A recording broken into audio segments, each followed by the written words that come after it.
Halo teman-teman semua, kembali lagi dengan saya Gregorius Giga Abdi Patria. Pada segmen kali ini saya akan membahas terkait pembuatan hole, fillet, chamfer, shell, dan thread.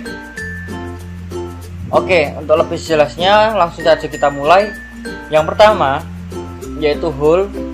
Fungsinya adalah untuk membuat sebuah lubang, bisa lubang ulir, bisa lubang polos, lubang dengan toleransi, lubang pipa, dan lain sebagainya. Semua lubang bisa dibuat menggunakan tools hole. Kemudian kita akan bahas fillet dan lain-lain setelah yang satu ini. Oke, langsung saja untuk hole. Untuk hole langsung saja kita praktekkan. Di sini kita akan mempraktekkan untuk membuat sebuah kubus sederhana. Langsung saja kita start 2D sketch, kemudian kita pilih plane-nya, kita perbaiki pada pojok kanan atas, view cube, kemudian kita buat sebuah rectangle. Kita masukkan dimension yaitu 100 dikali 40. Kemudian kita buat fillet di ujungnya, fillet 5.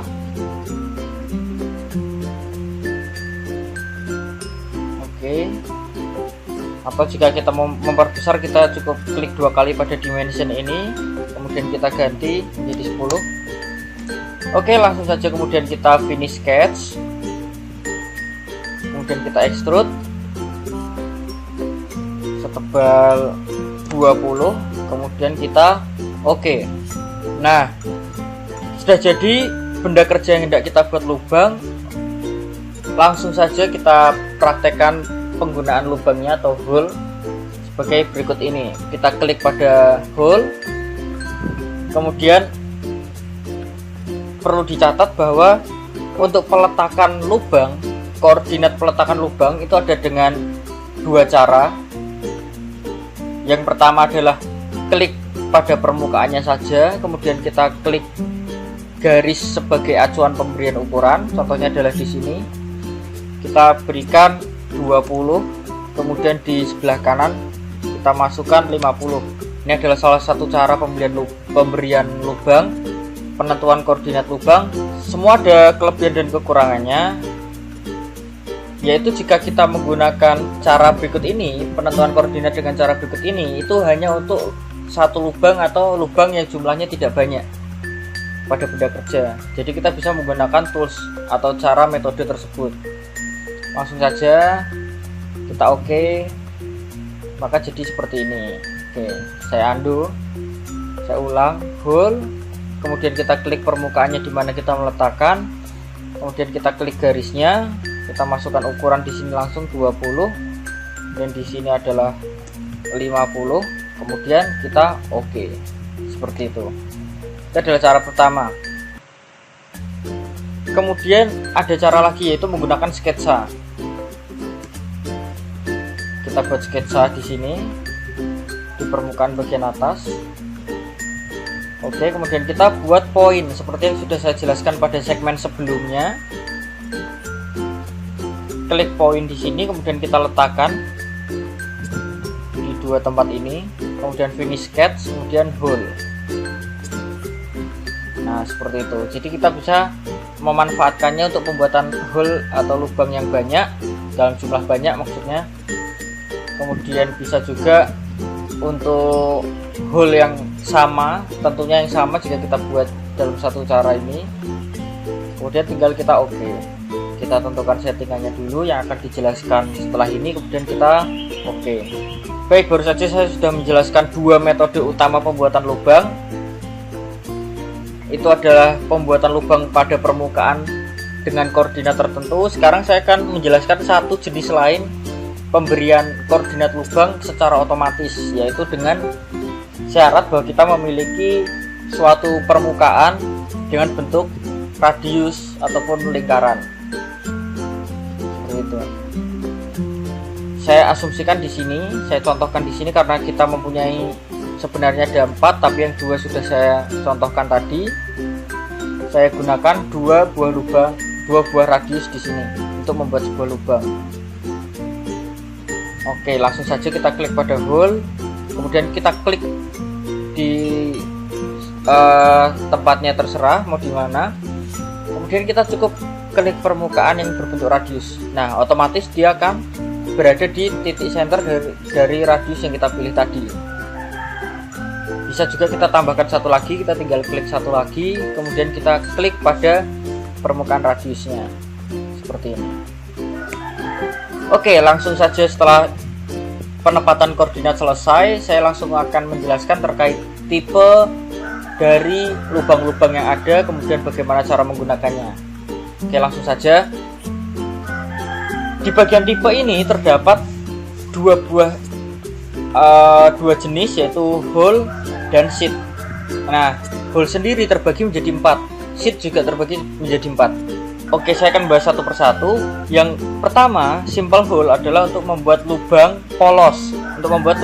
Yang kedua adalah clearance hole, yaitu pembuatan lubang dengan kita menginput nominal clearance yang akan digunakan. Kemudian yang ketiga adalah tap hole yang digunakan untuk membuat lubang ulir. Kemudian yang terakhir adalah taper tap hole untuk membuat taper pada lubang ulir. Jadi otomatis terbuat ulir dengan bentuk taper. Ini biasanya untuk sambungan pipa dan lain sebagainya. Oke, kemudian di bagian sheet. Di bagian sheet ini ada 4. Yang pertama adalah none, yang berarti tanpa dudukan. Kemudian yang kedua adalah counterbore, seperti gambarnya sudah dijelaskan. Itu adalah untuk tempat kepala baut, biasanya sering kita sebut seperti itu. Kemudian ini juga sama, spot face. Kemudian ada countersink. Mereka semua memiliki fungsinya masing-masing. Jadi kita bisa menginput ukuran-ukurannya di sini nanti. Oke, langsung saja. Di sini saya akan membuat lubang ulir. Kemudian menggunakan counterbore. Nah, di sini kita bisa ganti jenis ulirnya. Kita gunakan isometric profile dengan ukuran M10. Kemudian pitch-nya kita bisa setting di sini apakah fine atau standar. Contoh kita gunakan yang fine, pitch-nya 1. Kemudian di sini ada direction. Direction ini LR adalah left hand dan right hand. Oke, setelah itu di sini ada full depth. Itu maksudnya adalah ulirnya apakah penuh sepanjang lubangnya atau tidak. Gitu. Standarnya kita biasa gunakan tidak penuh karena pada kenyataannya untuk membuat ulir penuh itu menggunakan teknologi khusus. Sehingga kita gunakan unchecklist atau tidak dicentang pada full depth. Oke. Kemudian pada behavior di sini terdapat termination, direction, dan drill point. Oke, masing-masing termination ini memiliki fungsi masing-masing, yaitu distance, berarti menggunakan jarak tertentu. Kemudian yang kedua adalah trough all. Trough all ini berarti tembus.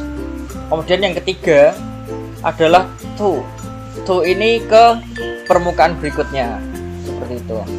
Di sini saya gunakan tembus. Oke, kemudian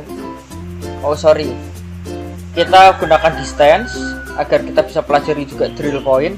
Kemudian di bagian direction ini adalah arah ke atas atau ke bawah. Bisa kita lihat pada panah di sini, ke atas atau ke bawah.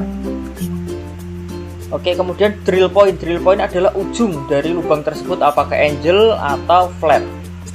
Nah, umumnya mata bor yang sering kita gunakan itu biasanya ujungnya adalah seperti ini. Nah, di sini bisa langsung kita input nominal ukuran yang akan kita masukkan. Yang pertama adalah diameter bagian atas. Jika kita lubangnya adalah M10, maka yang atas biasanya adalah 16. Kemudian yang kedua, kedalamannya yang 16 itu berapa? Kita bisa input di sini misal 6.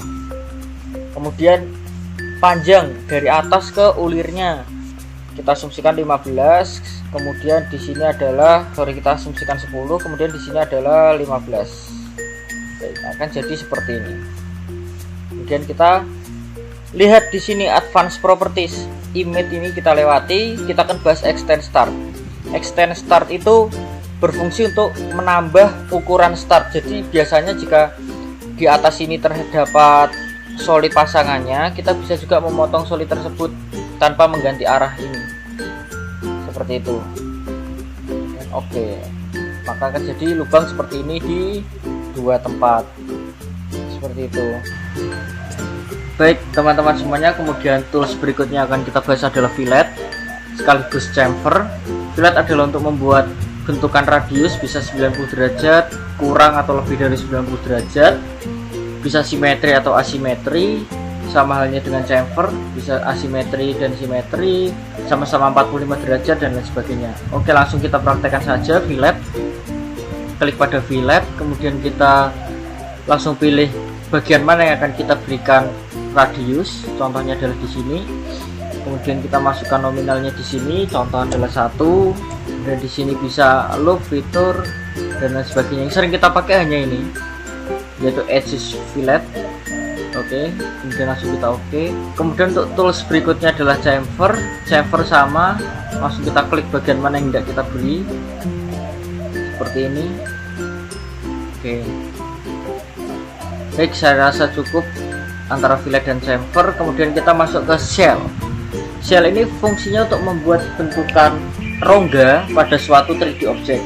Contohnya kita klik pada tool shell. Nah, kita bisa lihat di sini dia akan membuat rongga dengan ketebalan 1 mm. Nah, di sini bisa kita ganti, bisa 2 mm. Nah, kemudian di sini ada 3 jenis, yaitu adalah inside, outside, dan both atau keduanya atau simetri. Yaitu adalah bagaimana ketebalan itu akan dibuat, contoh keluar atau both. Kita sering pakai yang inside. Oke, kemudian di sini ada remove face. Apa itu? Remove face akan membuat benda kerja kita menjadi seperti ini. Nah, ketika kita klik akan menjadi hilang permukaannya.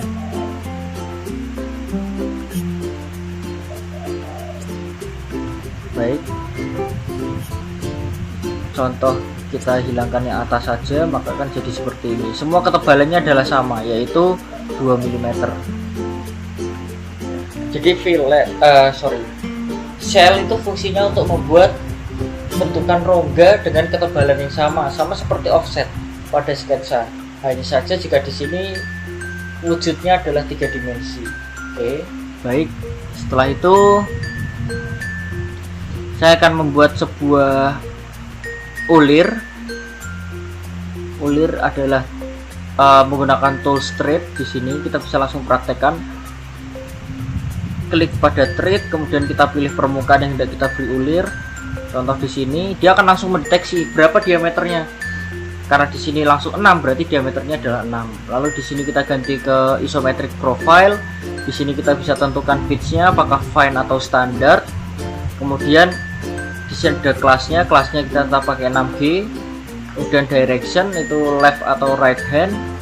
Kemudian kedalaman. Nah, kedalamannya ini panjangnya ulirnya berapa? Contoh kita hanya pakai 2 mm, jadi seperti ini. Atau penuh. Kalau penuh kita hanya klik pada drop all. Seperti itu. Kemudian di sini bisa kita beri offset 1 mili, panjangnya 2 mili. Jadi seperti ini.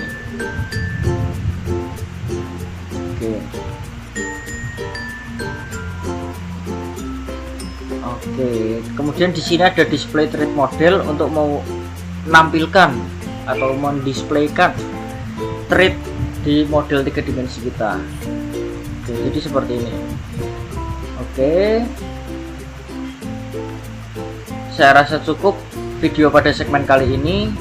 Semoga dapat membantu. Terima kasih atas perhatiannya dan sampai jumpa di segmen berikutnya.